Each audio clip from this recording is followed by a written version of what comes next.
More so, I don't think Trump has a real point in crypto. I think he's just using it to win a voting block. But he's either way friendlier than what we currently have. Then RFK, who's more, I would say, not looking at crypto as a voting block, more so he's actually interested in the thing itself. Yeah, he does seem more genuine about it. Kathy Woods, obviously. Yeah, Kathy Wood and RFK, I'd say, are more genuine about it. Well, I would say Michael Saylor, too. Oh, obviously Michael Saylor is. But, like, that's Bitcoin advocate number one.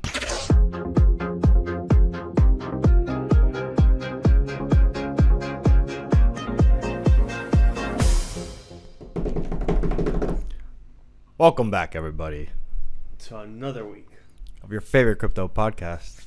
Sometimes crypto. The unscripted Crypto podcast. Ayo. Ayo. Episode 99, William.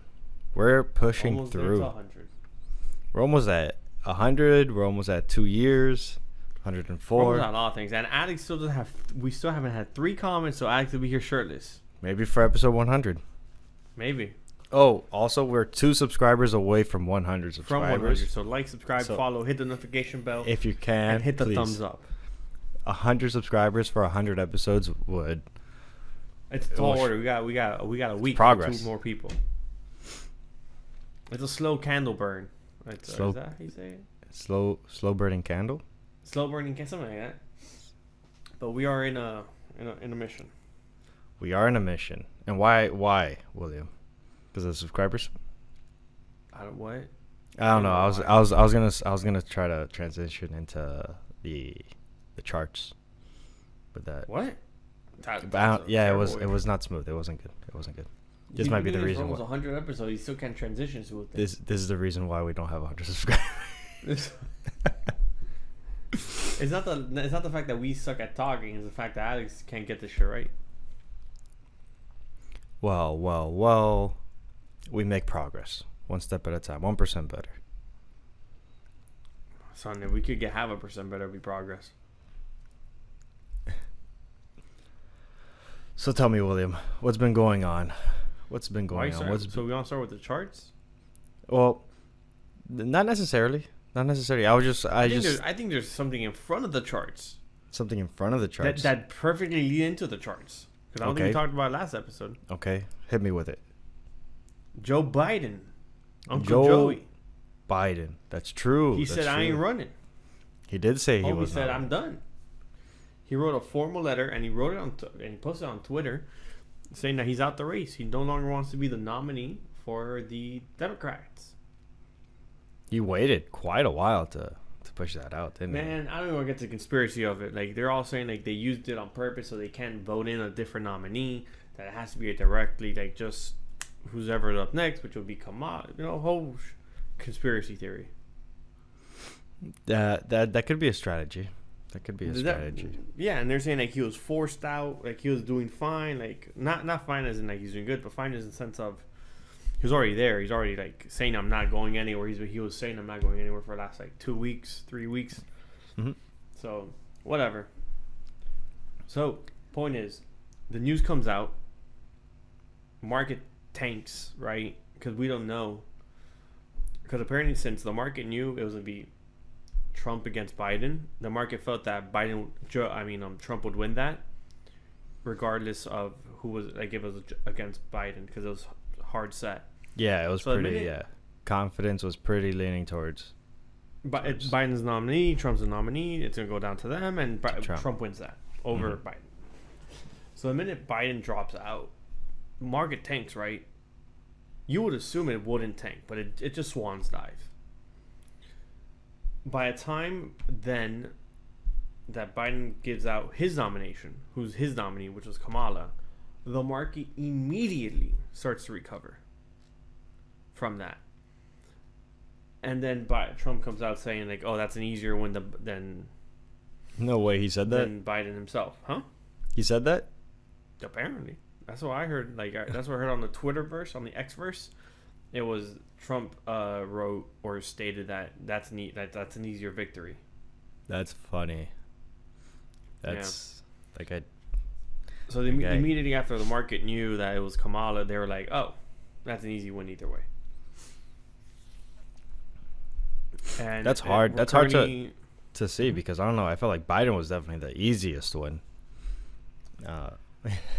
Yeah.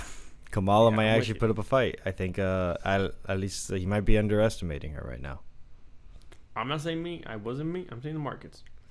And ETF was launched on Tuesday. There's rocking and rolling. Had positive inflows for the first day. It had like 100 plus million in inflows. And of course, GBTC is bleeding. And market as of right now is taking a swan dive, like a fat swan dive. Bitcoin's going down. Bitcoin dominance is going up like a rocket ship. So altcoins are bleeding. Yeah. And they may possibly stay bleeding for the next couple of days, or it may bounce relatively soon, the next probably couple few hours, depending how low Bitcoin wants to go. Yeah, ETH ETFs. I've been hearing have been a general like success. Besides, There's movement. I will say there's movement. There's definitely movement. Besides GBTC. GBTC. Seeing outflows. And We knew that would happen. yeah, we knew that was like unexpected. Seeing how they've been holding it for handfuls of years already. And for some reason, we saw a lot of inflows into Bitcoin ETFs this week also. Yeah, very little price movement until just now, where it's started to take a bit of a swan dive, which is was kind of unexpected at first, because if we're seeing such large inflows into the ETFs, one would assume that the price would start to go up, but that's not what happened.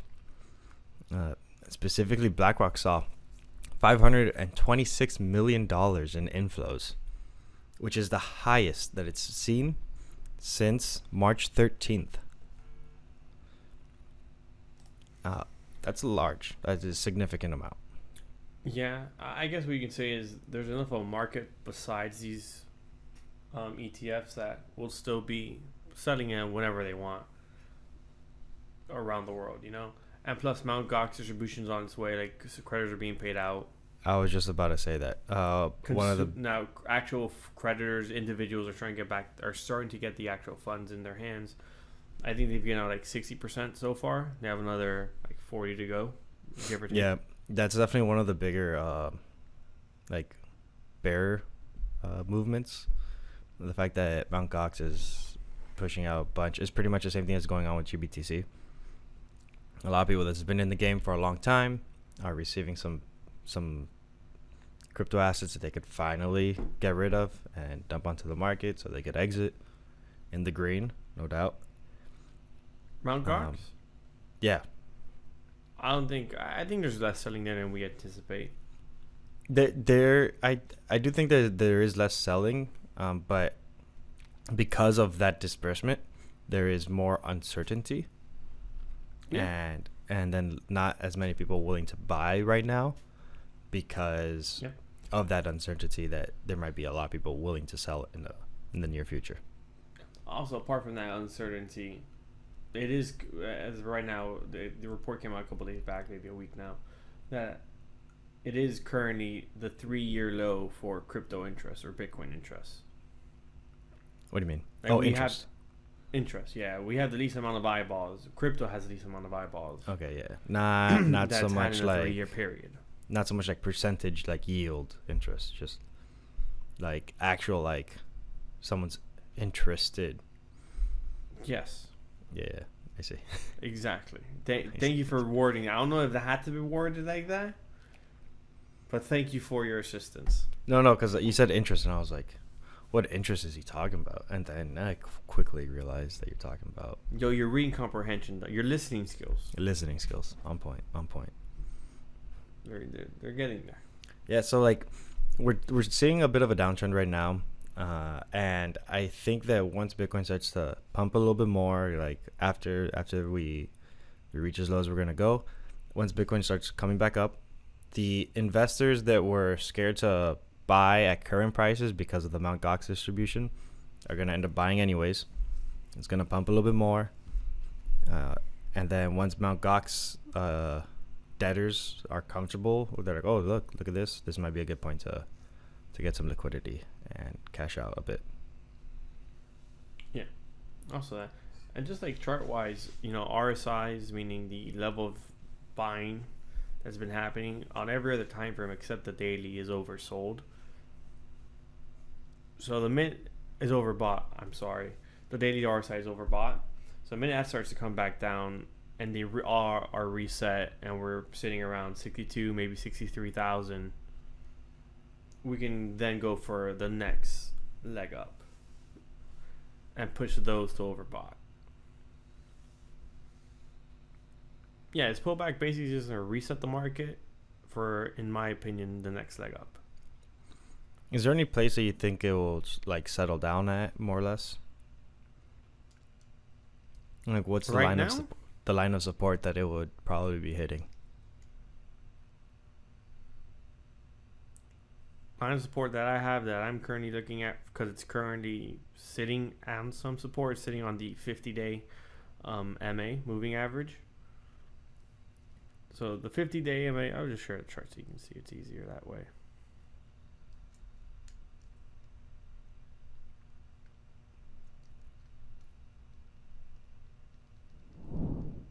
So this is currently where we are. Let me move it to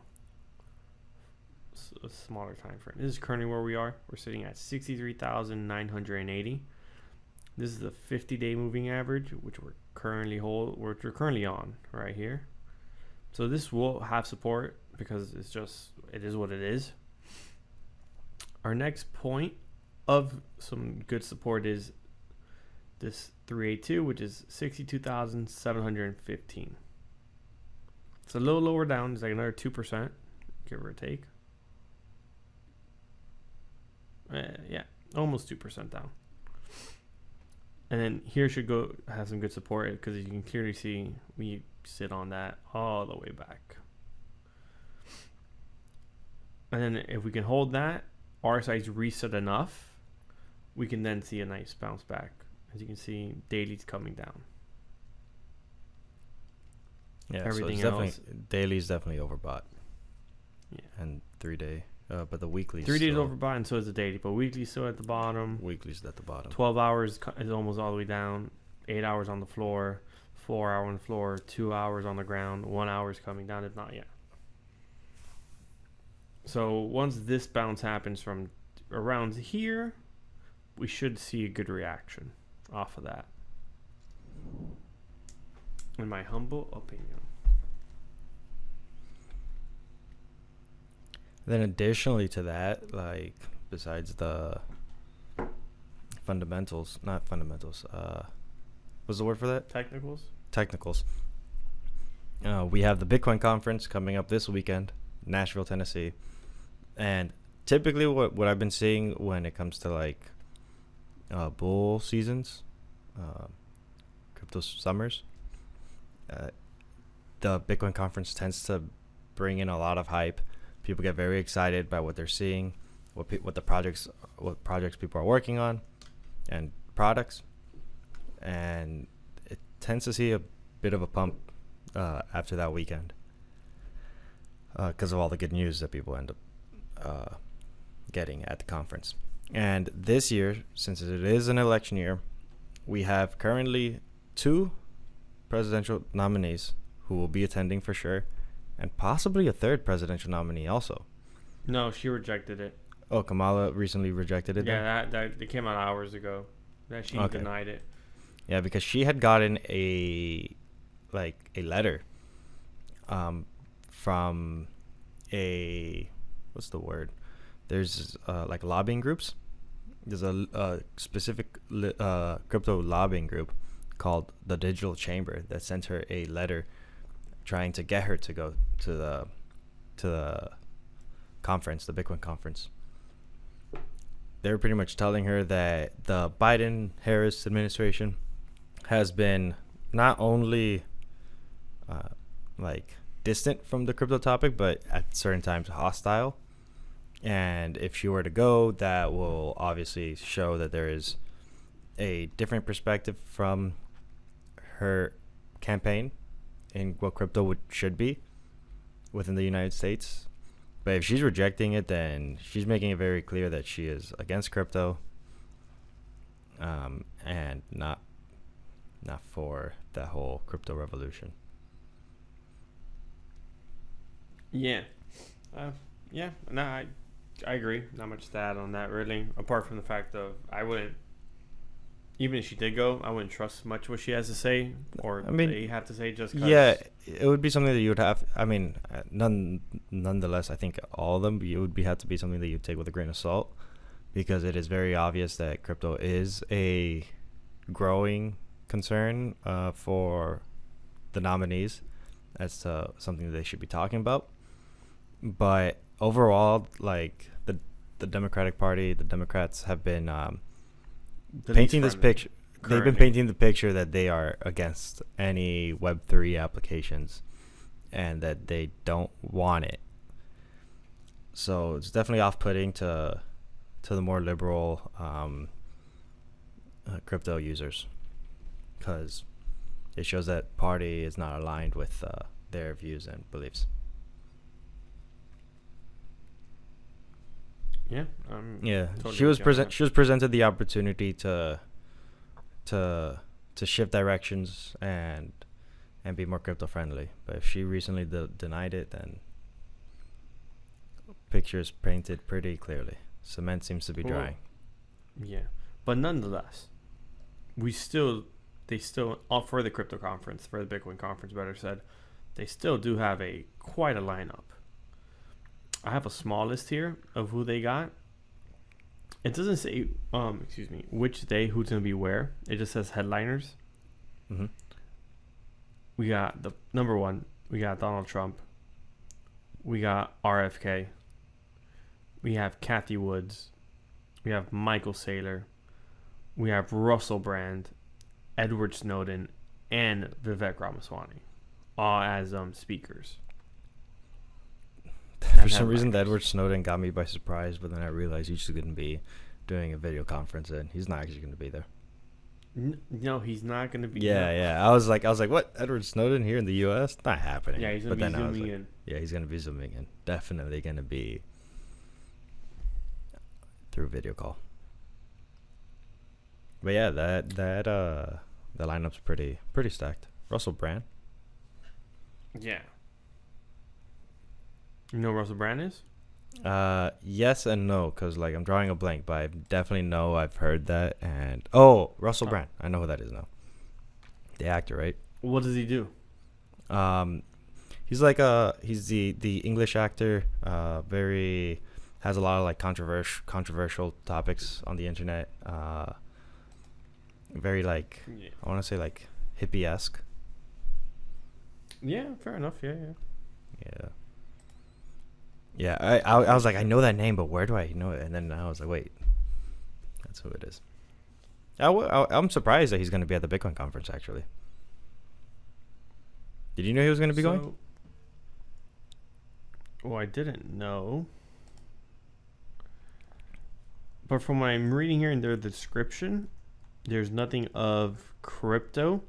Main thing I'm seeing here for his little like quick summary is Russell Brand is a political commentator, comedian, actor, and author. Brand has transitioned into a significant voice in political and social discussions. Discourse. Apologies. Through his show Stay Free with Russell Brand on Rumble. He examines current events, challenges mainstream narratives, and promotes independent thought. So I guess even if he's not into the whole crypto 100,000%, he would still be there for the free speech and liberty aspect of it. Yeah, that makes sense. Standing alone. That does make sense. While everyone else there is, Trump, RFK both have more so, less Trump. I don't think Trump has a real point in crypto. I think he's just using it to win a voting group, a voting block. Mm-hmm. But he's either way friendlier than what we currently have. Then RFK, who's more, I would say, not looking at crypto as a voting block. More so, he's actually interested in the Yeah, he does. He does seem more genuine thing about itself. it. Definitely. Kathy Definitely Woods, seems more- obviously. Yeah, Kathy Woods and RFK, I'd say, are more genuine about it. Well, I would say Michael Saylor too. Oh, obviously Michael Saylor is, but like that's Bitcoin advocate number one. Yeah, I wouldn't say I wouldn't know what to say about Edward Snowden or Vivek, just because I'm not sure. Vivek is crypto friendly. I'm not sure how much he's really into the space and ecosystem of it. Yeah, Snowden, I'm also 50-50. I just don't know enough about Snowden to know his point of view. I would say he's for it. I'm not sure to what degree. Yeah, I see that. Yeah, Vivek was probably there, somewhere in the middle, like in between where RFK is and Trump. Like on the putting everyone on like a type of gradient scale. But yeah, the lineup seems very interesting. Prices for the tickets have gone up like crazy for that conference after Trump said that he was going to be going. Yeah. Yeah, like the whale pass shot up, which is like the VIP experience. Yeah, but that's like the most expensive. That's a $12,000 ticket. Yeah, I'm trying to see if I have it saved because I think I had it, but I don't see it. I remember looking at it not too long ago. But yeah, sorry, I can't find it. But yeah, prices went up. But there is a discount if you're buying it in Bitcoin. They do like a 21% discount for 21 million Bitcoins. I mean, either way, though, the whale pass seems absurd. Yeah, it is quite a hefty price for sure. Quite a hefty price indeed. So then there's also been rumors about Trump appointing Larry Fink for the Treasury Secretary position. Well, yeah, didn't he start with Jamie Dimon for that? There was also Jamie Dimon was also thrown around, but recently, well, actually yesterday, July 23rd, Trump said that there is no way that he would actually be suggesting either of those two. Oh, Larry Fink nor Jamie Dimon. Yeah. I mean, He it said makes sense. apparently on his Truth Social account that they were never under consideration for the role in his administration. Sounds about right. Yeah, I mean, it just seemed like a clickbait type content. Saying since he's going to the conference for sure, and Larry Fink recently changed his mind about what Bitcoin is. It just seemed like it synergized well together. You know what I mean? Yeah. Well, I wouldn't say it was clickbaity because I know. I mean, I would believe it. That's why I would say it is exactly clickbaity. Well, I mean, like clickbait in the sense of like, I don't think it was meant like. Yes, it could have been used for clickbait, but I meant like it's a believable thing. Like it's not so much like completely out of this world impossible. Yeah, it definitely seemed within the world of possibilities, but no. That's what I meant. Yeah. That's better. You know, that's what I meant. Yeah. In his post on Truth Social, he also says perhaps it was the radical left that introduced that idea. And I was like, why would that be a radical left thing? Who introduces that? I don't know. That one doesn't make sense to me. Yeah, that was super random. I was like, I don't know where that came from. Yeah, because if anything, J.P. Morgan makes sense because he's the biggest bank in the world, if I'm not mistaken. At least biggest bank in the U.S. minimum. So it's like, that's like your guy. That's what we're gonna go get money for. Mm-hmm. And then Larry Fink, it's like the biggest management, the biggest what's the word I'm looking for? Money manager. Money Funds? manager, financial institution. Yeah, I don't know if that was a word, but biggest asset manager that there is. That's the word. That's Asset manager.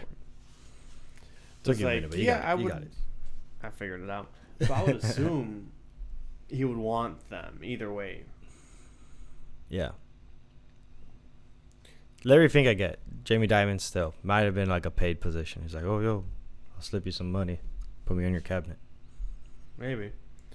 I mean, apparently, Elon never said that he was going to donate $45 million a month to the Trump campaign.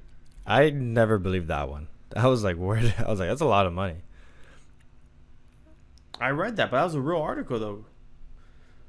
Because someone today, I saw a video of them asking Elon today when the prime minister of Israel was giving a press conference, and he's walking into the conference. They asked Elon, "So are you going to still donate 45 minutes to Trump?" And he explicitly goes like, "That was a New York Times or a mainstream media, just thing." Like, he's like, "I never said that." Yeah, I feel like a lot of these large news outlets just push out trash, as Trump would say it, fake news, to just get the viewers. Also, I would also believe he would donate $45 million if he really wanted to. He probably could, yeah, but that's a lot of money. No, he can. No, he can. He got paid $56 billion. Oh, that's right. That's a lot of money. 56 billion is way more than 45 million. Yeah, divided. No, it fits a lot. A lot of that fits. And for the next few months, until the election, so he will only be giving 45 million until November. Yeah, for like 3-4 months. That's chump change if you have 56 billion. That's true. And apparently the Trump campaign's also suing the Harris campaign now? The Biden-Harris campaign? Just Harris. But no, because the original was Biden-Harris. Yeah, but Biden's not on the campaign anymore. Yeah, because I know what you mean, but like the original fund that their money was in was the Biden-Harris campaign. I see. And they're suing him for like misuse of funds because she's taking over the funds, and they're gonna sue saying she can't because it's not hers. It's Biden's money. It's Biden's money. And only not the nominee, but the person who the funds named by can use the funds. Interesting. So, and it has like $100 million in it. Yeah, the one that I've been seeing a lot that I feel like has been worded in such a way that's a little deceiving is Harris making records for how much money she's raising, and how much people are donating to her, like somewhere to the tune of like $82 million in like 24 hours or something like that. 48 hours, short amount of time, lots of money.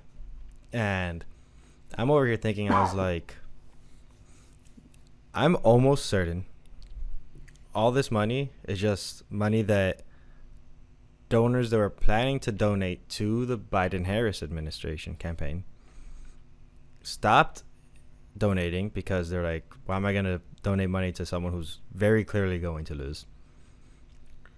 And I think the word you would use, dropped out.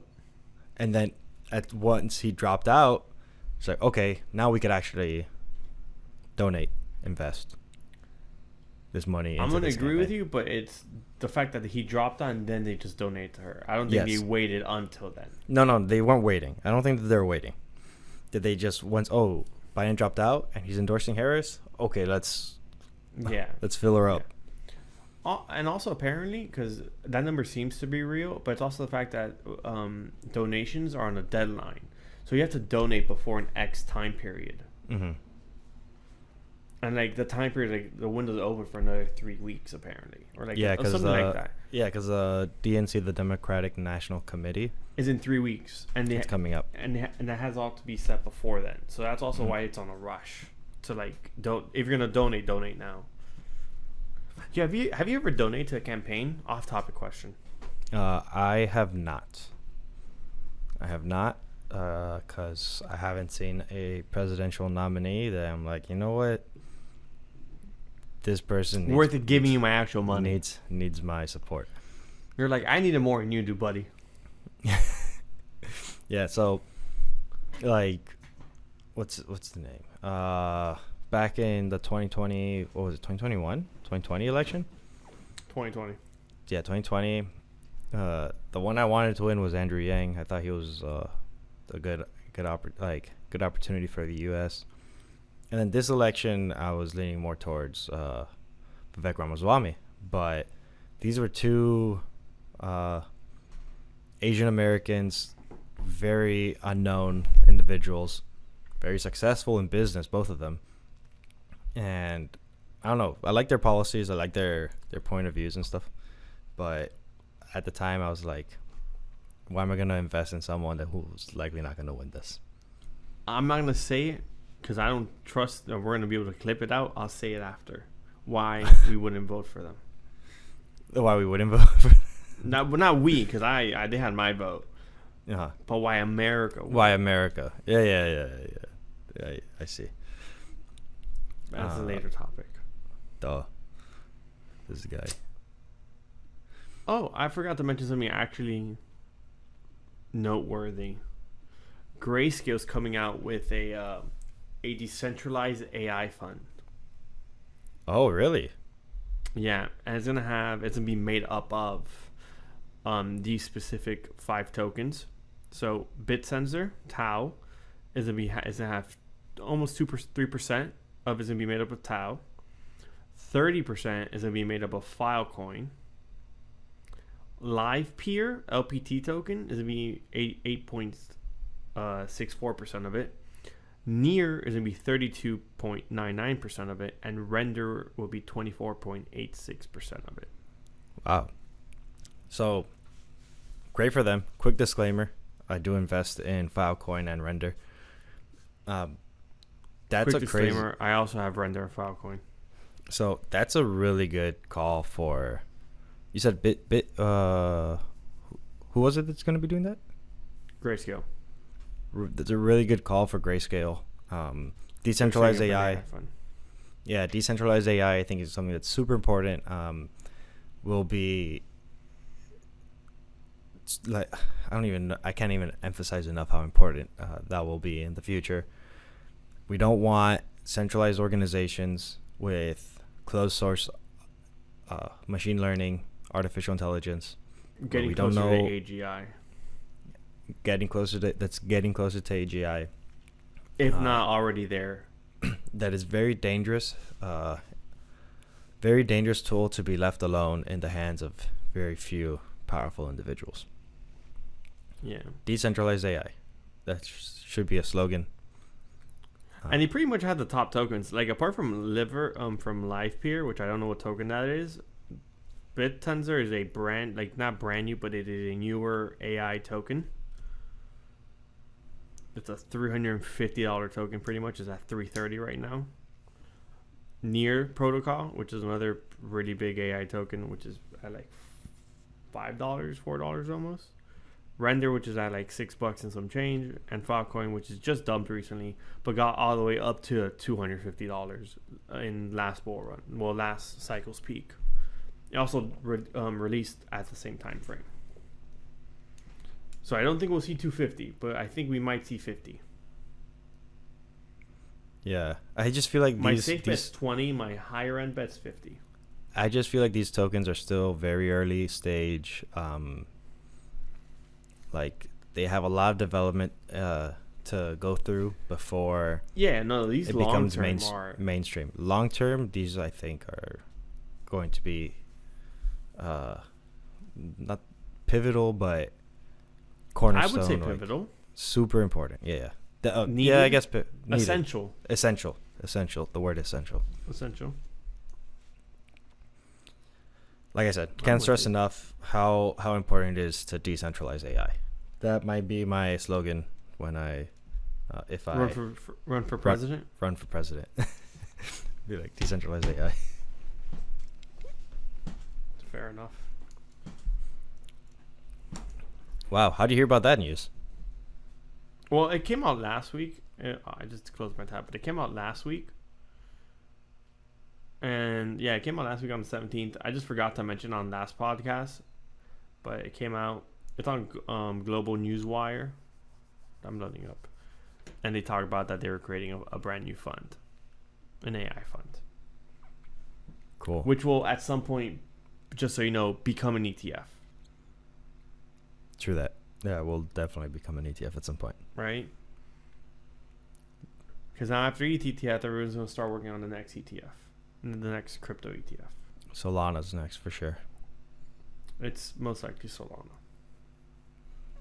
And then we'll see what happens from there. Because then the SEC does have to rule on whether it's security or not.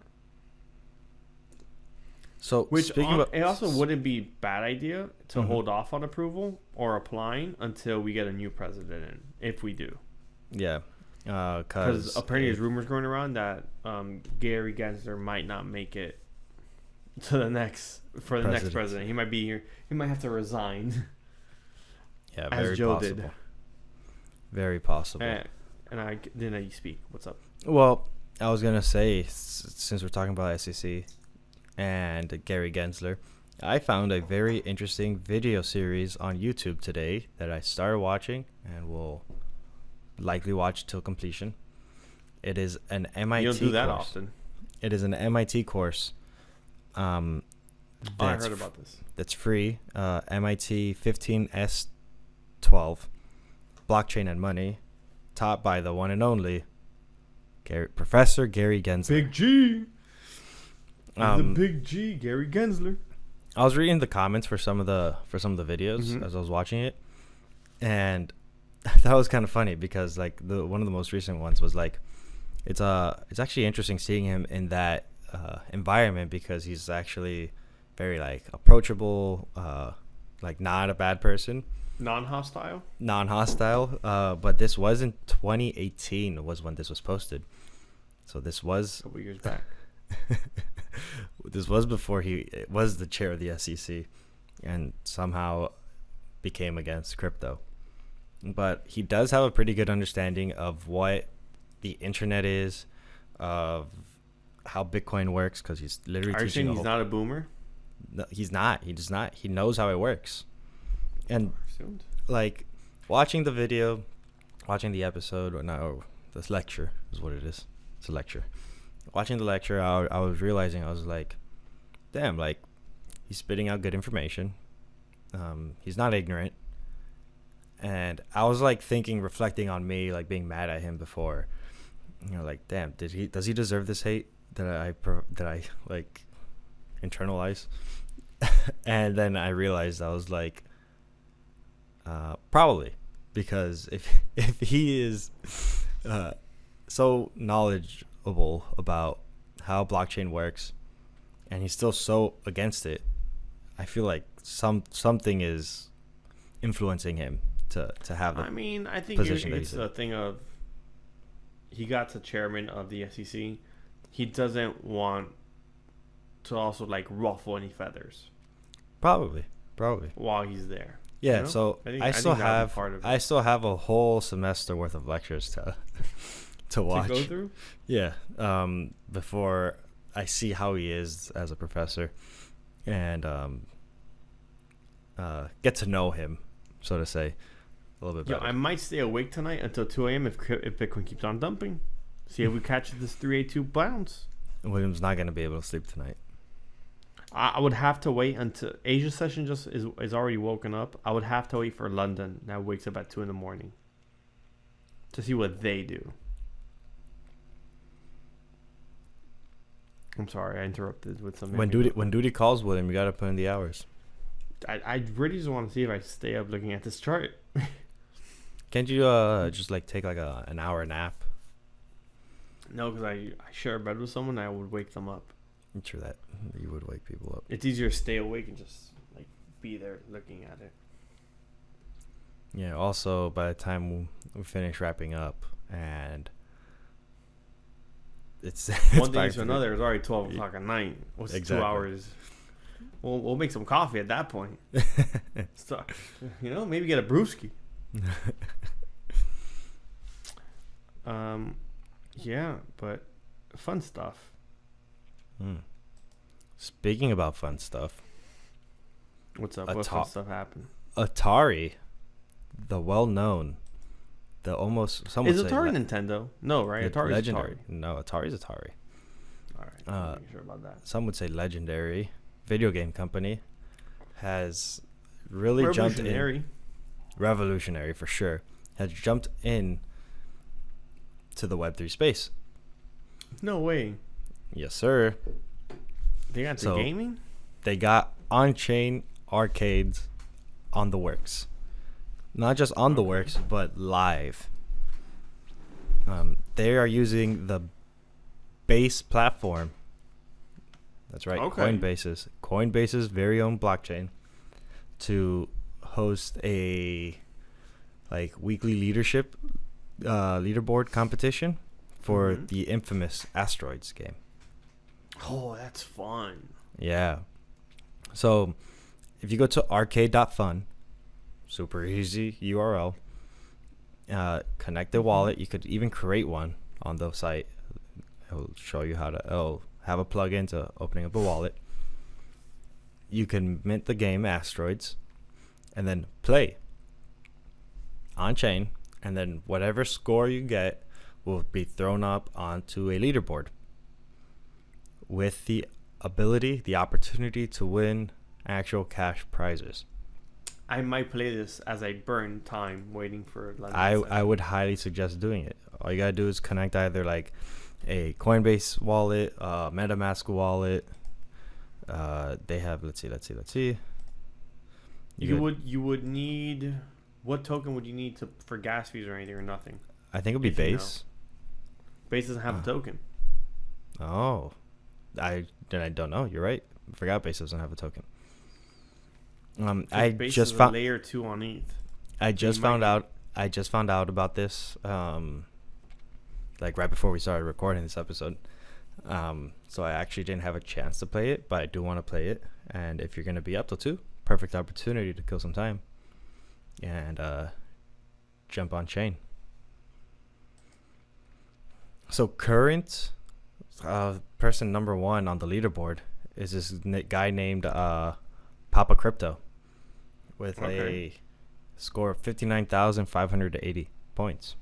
I think that's a pretty good score. Yeah. So leaderboard only goes down to 92nd place. No, 94th. Okay. I would assume 99 would be the actual cutoff. So maybe only 94 people have played. I don't know. What's with their the lowest score being 14,100. That sounds more reachable, but I'm scared that it's aggressive. Well, then just give it a shot. See what's up. Fair enough. So first place winners would actually win a $100 gift card to Atari. My bad. I read that wrong. $1,000 gift card. Yo, you missed a zero, dude. I did. To Atari.com. Second place, $300 gift card. And third place, $150. Oh, snap. Yep. Nice. Yeah, so that's the Asteroid OCS winner. Now I also see an Asteroids Weekly winner. So I think that's just one winner.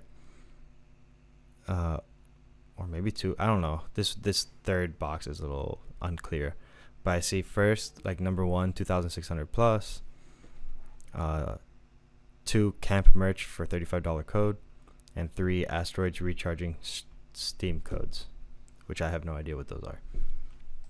But the $1,000 Atari.com card sounds quite lucrative if you know how to play Asteroids. So that being said, Web3 gaming is alive and well, very active, getting support from the OGs. It's starting to get there. Once we get the first Call of Duty, we're gonna be rocking and rolling. The first, you need a game COD, but with the value of blockchain. Yeah, I think the one that would really push it over the edge would be something like Fortnite, but Fortnite, there's no way that they're gonna hop on. Well, I don't mean Fortnite, but you need a game of that style. Mm-hmm. And we're just not there yet. We're currently trying to implement, like, create the game for blockchain by, like, doing seed funding and all these things, and it's, like, sketchy. Yeah, it's still very early stage for sure. Once you get, like, a big name gaming company that has, like, I'm gonna throw a number, like $1 billion to throw at the game and then implement Web3, it's way easier in my opinion. Yeah, there was this Web3 enabled like supposedly like AAA rated game. It was called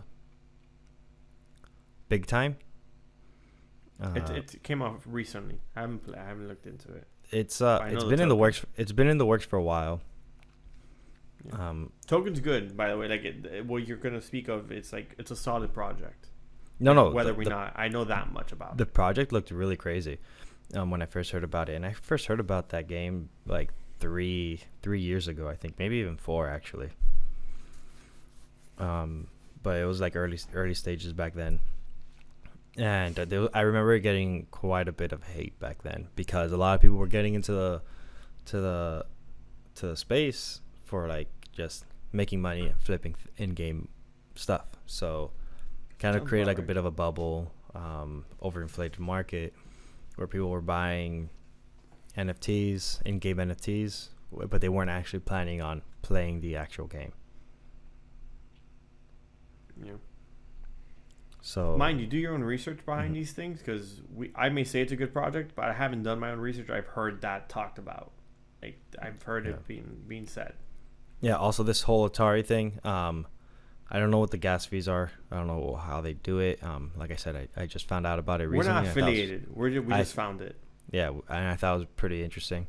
I wanted to get it out there as soon as possible so that people could be aware. You'll probably hear about it next episode after I'm done like trying it out. Oh yeah, that's what I want. Actually, I have an account that has gas fees. I have a MetaMask, I think, that I can use. Perfect. I think I do.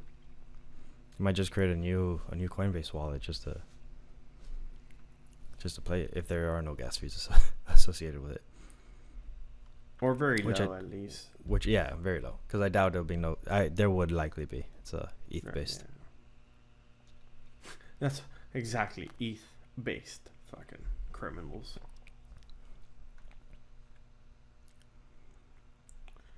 Well, I got nothing much left, if I'm honest with you.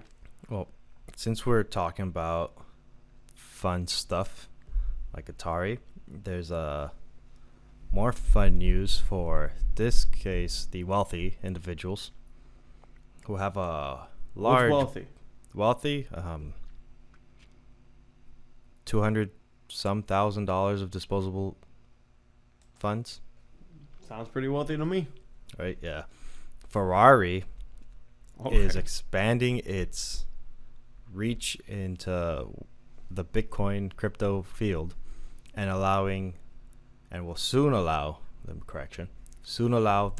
their European agencies to start accepting crypto as payments. Okay.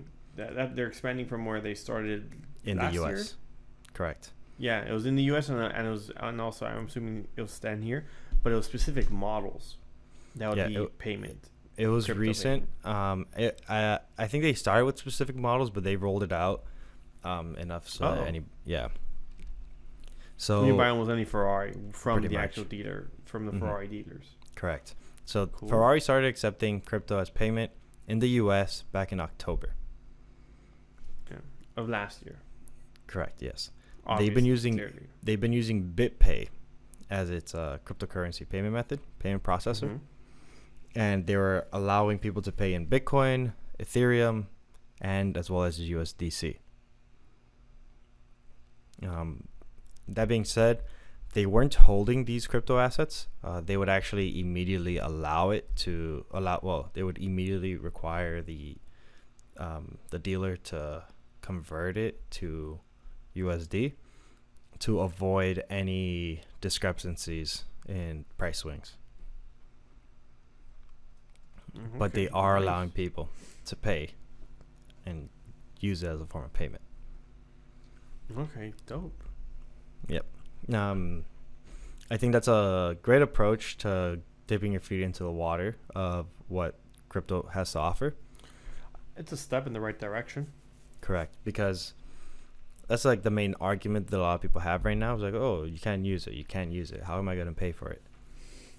I actually had a client earlier today telling me that he had someone who wanted to tip him in crypto, and so he's like, oh, just download Exodus, I think was the app, and paid him tip in Bitcoin. And then he's like, okay, so like I got this Bitcoin, but like I want cash for it. How can I switch it over? I was like, well, you could go to Cash App, switch it out, or Coinbase or whatever. But you're not switching it. I told him, I made sure to emphasize, you're not switching. What you're doing is you're selling the Bitcoin for cash. That's really what you're doing. He's like, okay, but like I told him, I was like, oh, I think Bitcoin is gonna go up within the next year. He's like, yeah, but I need the money. I was like, that's fair. That's understandable. But just FYI, if you ever want to use this like as a form of payment, you don't necessarily have to sell it. You could always just ask someone like me.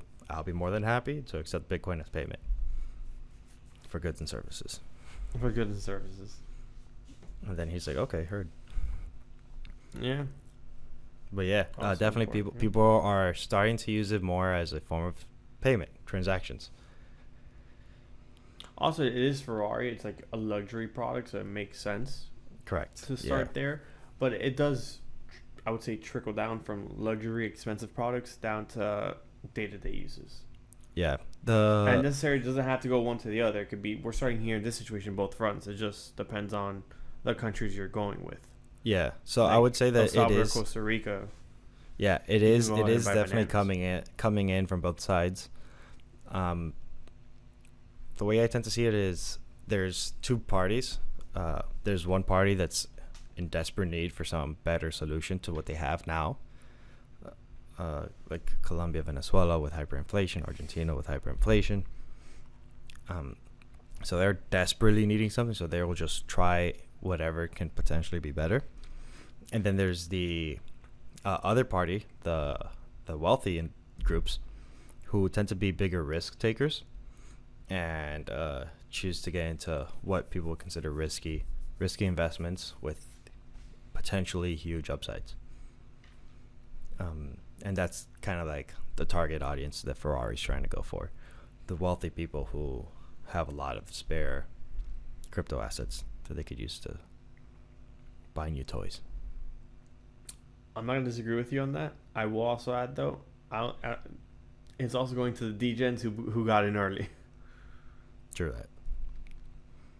It's going to the guy who has 1,000 Bitcoin or 500 Bitcoin and goes, this is only going to cost me 20, 30. Not even. I mean, I'm throwing out numbers just because I'm not doing the math. Yeah, not even. Not even. Like 5. Yeah, it would be 5. So out of your 100, respectfully. But yeah, I'm with you. And those people wouldn't even be considered like crazy degens either. Nope. Yeah, real degens. But it goes the same for the ETH. It could go to the guy who got ETH early, sold early. Correct. Yeah, it is what it is, man. Yeah, so fun stuff going on, as always, in the crypto space. There's always stuff going on, whether you see it or not. Yep, that's why we're here every week, bringing you the best content that you could possibly ask for. Our best content. Our best content that you could possibly ask us for. 1% better every week. We're happy to do it. Ideally. And I think with that, thank you for coming to the 99th episode. One away from 100. Of your favorite crypto podcast. Wait. Like, subscribe, follow, share. Remember, 3 comments, Alex is shirtless. It's a light shirt, guys. So I can take it off in 2 seconds. And he likes being naked. He'll be naked next time if you want him to. I will not agree to that one. I mean, you will be naked. I'm not you won't see him naked, but he will be naked. I'm not going to do that one. Why? You can be naked. He won't see you naked. You're right. I can't. Exactly. All right. Not the point. Thank you guys for tuning in. It's been another week. Or your favorite crypto podcast. Sometimes crypto. The unscripted. Crypto Podcast. Hey yo.